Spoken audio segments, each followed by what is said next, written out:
Hello hi ബ ബ ബ ഭയം ഭക്തി ബഹുമാനം ദിലീപും അതുപോലെ തന്നെ ലാലേട്ടനും സ്ക്രീനിൽ ഒന്നിച്ചെത്തിയ ധനഞ്ജയ് ശങ്കർ ഡയറക്റ്റ് ചെയ്ത സിനിമ ഫാഹിം സഫറും അതുപോലെ തന്നെ നൂറിൻ ഷെരീഫും അഭിനേതാക്കളാണ്. പല സിനിമകളിൽ അവരെ കണ്ടിട്ടുണ്ടാവും. അവർ ഒന്നിച്ച് കഥ എഴുതിയ ഒരു സിനിമ എങ്ങനെയുണ്ടെന്ന് പറയുന്നതിന് മുമ്പ് ഇതെൻ്റെ പേഴ്സണൽ ഒപ്പീനിയനാണ്. ഇത് കണ്ടിട്ട് എന്താ പറയുക, സിനിമ കാണണോ വേണ്ടയോ എന്നൊക്കെ നിങ്ങൾക്ക് തീരുമാനിക്കാം. അതിൽ ഞാൻ ഉത്തരവാദിയല്ല. ഞാൻ പറയുന്ന കാര്യത്തിൽ പൂർണ്ണ ഉത്തരവാദിത്വം എനിക്കുണ്ട്. പക്ഷെ അതെൻ്റെ പേഴ്സണൽ ഒപ്പീനിയൻ മാത്രമാണ്. സിനിമ എങ്ങനെയുണ്ടെന്ന് ചോദിച്ചാൽ, നമ്മുടെ സ്പടികം സിനിമയിൽ തിലകൻ ചേട്ടൻ പറയുന്ന ഒരു ഡയലോഗ് ഉണ്ടല്ലോ, "ബ ബ ബ ബ അല്ല" എന്ന് പറയുന്ന പരിപാടി, അതുപോലെയാണ് എനിക്ക് തോന്നിയത്. ഒരു എന്താ പറയുക, ഒരു രീതിയിലും നമുക്ക് അക്സെപ്റ്റ് ചെയ്യാൻ പറ്റാത്ത അസഹനീയമായിട്ടുള്ള സിനിമയായിട്ടാണ് എനിക്ക് തോന്നിയത്. കുറച്ച് അവിടെ ഇവിടെയൊക്കെ കുറച്ച് കോമഡികൾ ഒഴിച്ച് ചേർത്തി കഴിഞ്ഞാൽ സിനിമയിൽ നമ്മൾ ഇവർ എന്താ പറയുക, ഒരു മുൻകൂർ ജാമ്യം എന്ന് വേണമെങ്കിൽ പറയാം. എന്താ പറയുക, ഒരു ലോജിക്കില്ല, ഫുൾ മാഡ്നസ് ആണെന്നൊക്കെ എങ്ങനെയൊക്കെ പറഞ്ഞാലും നമുക്ക് ഇതിനകത്ത് ഏത് ജോണറിൽപ്പെട്ട, നമ്മൾ പല ജോണറിലും നമ്മൾ ഇതുപോലെയുള്ള ഇത് പക്ക സ്പൂഫാണ് കേട്ടോ. എന്താ വെച്ചാൽ നമ്മൾ ഒരു കാലഘട്ടത്തിൽ ദിലീപിൻ്റെ സിനിമകൾ കണ്ട് കൈയടിച്ച അങ്ങനത്തെ സിനിമ കണ്ട കുറേ റെഫറൻസ് ഒക്കെ വെച്ചിട്ടുള്ള സ്പൂഫ് പരിപാടി. മറ്റൊരു ആറാട്ട് എന്ന് വേണമെങ്കിൽ പറയാം. എനിക്ക് തോന്നുന്നു എനിക്ക് തോന്നുന്നു കുറച്ചും കൂടി ബെറ്റർ ആണെന്ന് എനിക്ക് ഇപ്പം തോന്നുന്നു. അത് പിന്നെ നമ്മൾ അക്സെപ്റ്റ് ചെയ്ത് അതങ്ങനെ എന്നുള്ള രീതിയിൽ കണ്ട.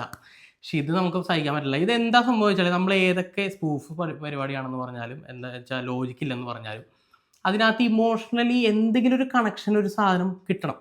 ഇതിന് അവർ ബ്രില്യൻ്റ് ആയിട്ട് ചെയ്തു വെച്ചൊരു പരിപാടി, ഇമോഷണൽ കണക്ഷൻ കിട്ടാൻ വേണ്ടി ഒരു കഥ സെറ്റ് ചെയ്ത് വെച്ചിട്ടുണ്ട്. ഒരു ഫ്ലാഷ് ബാക്ക്, ഭൂലോക പരാജയം അവിടെ തുടങ്ങി സിനിമയുടെ. നമ്മൾ എത്രയോ വട്ടം കണ്ടിട്ടുള്ള സിനിമകളുടെ ഒരു സ്റ്റോറി, ഒരു സ്വാഭാവികമായിട്ടും ഒരു നായകന് ഒരു ഫ്ലാഷ് ബാക്ക് ഉണ്ടാകും. അതിൽ അച്ഛൻ അമ്മ പാസം മസ്റ്റായിട്ടുണ്ടാവും. ആ പരിപാടി ഇതിനകത്ത് നല്ല വൃത്തിക്ക് വളിപ്പായിട്ട് എഴുതി വെച്ചിട്ടുണ്ട്. അത് എക്സിക്യൂട്ട് ചെയ്തിട്ടുണ്ട്.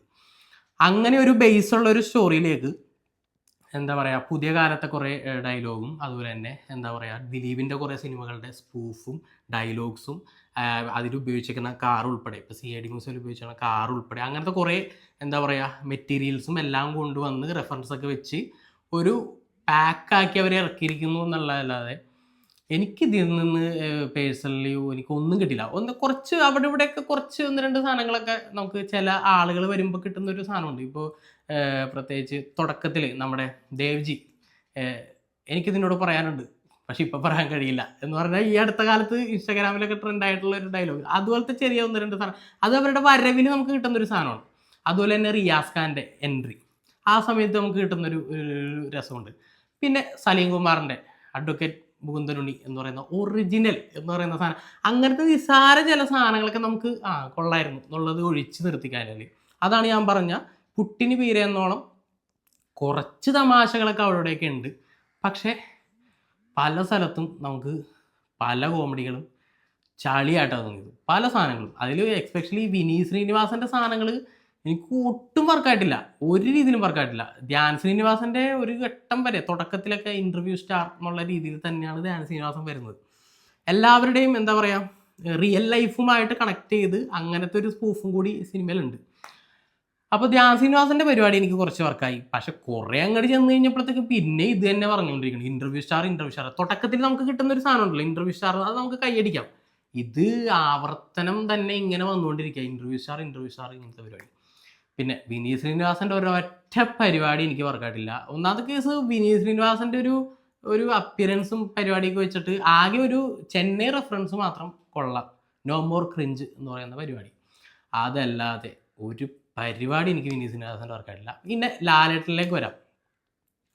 ലാലേട്ടൻ്റെ തുടക്കം അടിപൊളിയായിരുന്നു, ഇത് കിടിലൻ പരിപാടിയായിരുന്നു. പക്ഷെ കുറച്ചങ്ങോട്ട് ചെന്ന് പിന്നെ അത് എനിക്ക് തോന്നുന്നു ലാലേട്ടൻ ഇങ്ങനെ ഒരു എന്താ പറയുക, ഒരു ഗസ്റ്റ് റോൾ ചെയ്യുമ്പോൾ അത് ഗസ്റ്റ് റോൾ മാത്രമായിട്ട് വളരെ ചുരുക്കി അങ്ങോട്ട് അവതരിപ്പിച്ചാൽ മതി എന്നായിരുന്നു എനിക്ക് പേഴ്സണലി തോന്നിയത്. ആസ് എ ലാലേട്ടൻ ഫാൻ എന്നുള്ള രീതിക്ക് ഞാൻ പറയാം.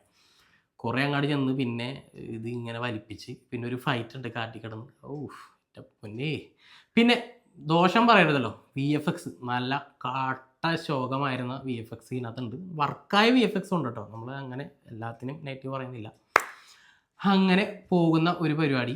മ്യൂസിക്കിനെ പറയുകയാണെന്നുണ്ടെങ്കിൽ ഷാൻ റഹ്മാനാണ് സോങ്സ് ചെയ്തിട്ടുള്ളത്. പിന്നെ ഒരു ചെറിയൊരു വിവാദം പോലെയൊക്കെ വരേണ്ടതായിരുന്നു, ഷാൻ റഹ്മാനെ മാറ്റി ഗോപി സുന്ദറിനെ ബാക്ക്ഗ്രൗണ്ട് സ്കോർ ഏൽപ്പിച്ചു എന്നൊക്കെ പറയുന്നത്. ബാക്ക്ഗ്രൗണ്ട് സ്കോർ തീയാക്കി വെച്ചിട്ടുണ്ട് ഇയാൾ. പക്ഷെ നമുക്ക് മൊത്തം വെടിയും പുകയും പരിപാടിയാണ്. ഒരു സ്ഥലത്തും താഴെയൊന്നും പോകുന്നില്ല. എന്താ പറയുക, ബാക്ക്ഗ്രൗണ്ട് സ്കോർ ഇല്ലാത്ത വളരെ മൈന്യൂട്ടായിട്ടുള്ള നിസ്സാര ചെറിയ സീനുകളൊക്കെ ഉള്ളൂ. ബാക്കി ഫുള്ളിങ്ങനെ ബാക്ക്ഗ്രൗണ്ട് സ്കോർ ഇങ്ങനെ അടിച്ച് വെച്ചേക്കാണ്. പക്ഷെ എന്താ പറയുക, ഇതിനകത്തൊരു ഒരു ഒരു ഒരു കറക്റ്റ് ഒരു പഞ്ച് കിട്ടുന്ന, നമുക്ക് ഓർത്തിരിക്കാൻ പറ്റുന്ന ഏതെങ്കിലും ടൈപ്പിലൊരു സാധനം കിട്ടണ്ടേ. എന്ന് വെച്ചാൽ ഇത്രയും ഭയങ്കര മാസമായിട്ടുള്ള സിനിമയിൽ അങ്ങനത്തെ ഒരു പരിപാടി എനിക്ക് കിട്ടിയിട്ടില്ല. ഭയങ്കര ഓളമൊക്കെ ആയിരുന്നു, എന്താ പറയുക, ബാക്ക്ഗ്രൗണ്ട് സ്കോറിനെ സംബന്ധിച്ചിടത്തോളം. പിന്നെ ദിലീപിലേക്ക് വരികയാണെന്നുണ്ടെങ്കിൽ, ദിലീപ് പഴയ സിനിമയിൽ നിന്ന് എന്താ പറയുക, പഴത്തൊലിയിൽ ചവിട്ടി വീഴുക, അപ്പോൾ പച്ചക്കറിയൊക്കെ തെറിച്ചു പോവുക എന്നൊക്കെ പറഞ്ഞ് നമ്മൾ ഒരുപാട് കണ്ടിട്ടുള്ളതാണ്. ഈ അടുത്ത കാലത്തും പല പടത്തിലും പുള്ളി കൊണ്ടുവന്നിട്ടുണ്ട്. അപ്പോൾ ഇതില്ലാതെ ഒഴിവാക്കാൻ വേണ്ടിയിട്ട് പഴത്തൊലി കൊണ്ടുവന്നിട്ടിട്ട് അതൊക്കെ പണ്ട് എന്ന് പറയുന്ന പരിപാടിയൊക്കെയാണ് വെച്ചേക്കണം. അപ്പോൾ അത് പണ്ടത്തെ ദിലീപിനെ ചെറിയ പരിപാടിയൊന്നും ശരിയല്ല ഈ കാലഘട്ടത്തിൽ എന്നുള്ളത് പുള്ളിക്കും നല്ല അറിവുണ്ട്. സംവിധായകനും എഴുത്തുകാരനും നല്ല അറിവുണ്ട്. അപ്പോൾ അത് സമ്മതിച്ചിട്ടുണ്ട് അവർ. പിന്നെ അത് ഒഴിവാക്കിയിട്ട് ഒരു സാധനമൊക്കെ ചെയ്യുമ്പോൾ നമുക്ക് ചിലപ്പോൾ ഒരു ഫ്രഷ്നെസ് ഒക്കെ തോന്നും എന്ന് വിചാരിച്ച് ചെയ്തേക്കുന്ന സാധനങ്ങളാണ്. പക്ഷേ പല സാധനങ്ങളൊന്നും വർക്കായിട്ടില്ല. ചിലതൊക്കെ വർക്കായിട്ടുണ്ട്. കുറേയൊക്കെ പഴയ ദിലീപിനെ തന്നെ ദിലീപ് അനുകരിക്കുന്നതായിട്ടാണ് എനിക്ക് പേഴ്സണലി തോന്നിയിട്ടുള്ളത്. ഞാൻ വീണ്ടും പറയുന്നു, ഇതെല്ലാം എൻ്റെ പേഴ്സണൽ ഒപ്പീനിയൻ മാത്രമാണ്. അപ്പോൾ പിന്നെന്താ പറയുക, ക്യാമറ ചെയ്തിരിക്കുന്നത് ആർമോ എന്നാണ് കൊടുത്തേക്കുന്നത്. ശരിയാണോ പ്രൊണൗൺസിയേഷൻ എന്ന് എനിക്കറിയില്ല. എഡിറ്റ് ചെയ്തിരിക്കുന്നത് രഞ്ജൻ അബ്രഹാം ആണ്. എഡിറ്റും പരിപാടിയൊക്കെ കൊള്ളാം. എനിക്ക് തോന്നുന്നു VFX ഒഴിച്ച് ബാക്കി ടെക്നിക്കൽ പരിപാടിയൊക്കെ എനിക്ക് തരക്കേടില്ല, കൊള്ളാം എന്നുള്ളൊരു രീതിയിലാണ് എനിക്ക് തോന്നിയിട്ടുള്ളത്.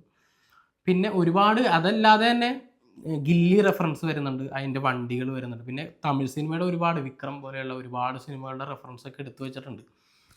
റെഫറൻസ് എടുക്കുന്നത് തെറ്റാണോ എന്ന് ചോദിച്ചു കഴിഞ്ഞാൽ തെറ്റൊന്നുമല്ല. പക്ഷേ ഇങ്ങനെ ഒരു പരിപാടിയൊക്കെ അതങ്ങോട്ട് നമുക്ക് ദഹിക്കുന്നില്ല. എനിക്ക് പേഴ്സണലി ദഹിച്ചില്ല. അതാണ് ഞാൻ ഇങ്ങനെ ഒരു നെഗറ്റീവ് പറയാനുള്ളൊരു പ്രധാനപ്പെട്ട കാരണം. ഇതിൽ കാസ്റ്റൊക്കെ വൻ പൊളിയാണ് കേട്ടോ. ഒരുപാട് കാസ്റ്റ് ഉണ്ട്. എന്താ പറയുക, ബാലു വർഗീസ്, അതുപോലെ തന്നെ സിദ്ധാർത്ഥ് ഭരതൻ, അങ്ങനെ ബൈജുവിൻ്റെ അടുത്ത് കാര്യം എടുത്ത് പറയണം. ബൈജുവിൻ്റെ അടിപൊളിയായിരുന്നു. ബൈജുവിൻ്റെ ഒരു സ്പീച്ച് പരിപാടി ഉണ്ടായിരുന്നു. അതൊക്കെ നല്ല ഘനഗാംഭീര്യത്തിൻ്റെ, പുള്ളിയുടെ സൗണ്ട് നല്ല രസമുള്ള സൗണ്ടാണ്. അതിനൊക്കെ അടിപൊളിയായിരുന്നു. പക്ഷെ കുറച്ച് കഴിഞ്ഞിട്ട് പിന്നെ ഇത് ഒരു സ്റ്റേറ്റിൻ്റെ മുഖ്യമന്ത്രി കാണിച്ചു കൂട്ടുന്ന ഒരു പരിപാടിയായിട്ടൊന്നും നമുക്ക് ഫീൽ ചെയ്തില്ല. അങ്ങനത്തെയൊക്കെ സിദ്ധാർത്ഥ് ഭരതൻ്റെ ക്യാരക്ടർ നല്ല ക്യാരക്ടറായിരുന്നു. പക്ഷേ അവിടെ സ്റ്റോറി ഭയങ്കര ക്ലീഷേ സ്റ്റോറി ആയതിൻ്റെ പ്രശ്നങ്ങളാണ്. അങ്ങനെ പോകുന്നു. അങ്ങനെ ടോട്ടലി എന്നെ തൃപ്തിപ്പെടുത്താത്ത ഒരു സിനിമയായിട്ടാണ് എനിക്ക് തോന്നിയത്. ഞാൻ ഇവരെന്തൊക്കെ തരത്തിൽ ജാമ്യം എടുത്താലും നമുക്കത് വർക്കാവണ്ടേ. എന്താ പറയുക, ഒരു ലോജിക്കില്ല, അല്ലെങ്കിൽ മാഡ്നസ് പരിപാടിയാണ്, സ്പൂഫാണെന്നൊക്കെ പറയാൻ നമ്മളിതുപോലത്തെ ഒരുപാട് ജോണർ സിനിമകളൊക്കെ നമ്മൾ കാണാറുണ്ട്. നല്ലതാണെങ്കിൽ നമ്മൾ ഉപയോഗിക്കുകയും ചെയ്യും. പക്ഷേ എനിക്കിത് അത്ര അങ്ങോട്ട് വർക്കായില്ല. ഇതെൻ്റെ ഞാൻ ആദ്യം പറഞ്ഞ പോലെ പേഴ്സണൽ ഒപ്പീനിയൻ മാത്രമാണ്. പടം നിങ്ങൾക്ക് വർക്കായോ ഇല്ലയോ എന്നൊക്കെ നിങ്ങൾക്ക് കമൻറ്റിൽ രേഖപ്പെടുത്താം. അപ്പോൾ മറ്റൊരു സിനിമയുടെ വിശേഷമായിട്ട് വീണ്ടും വരാം.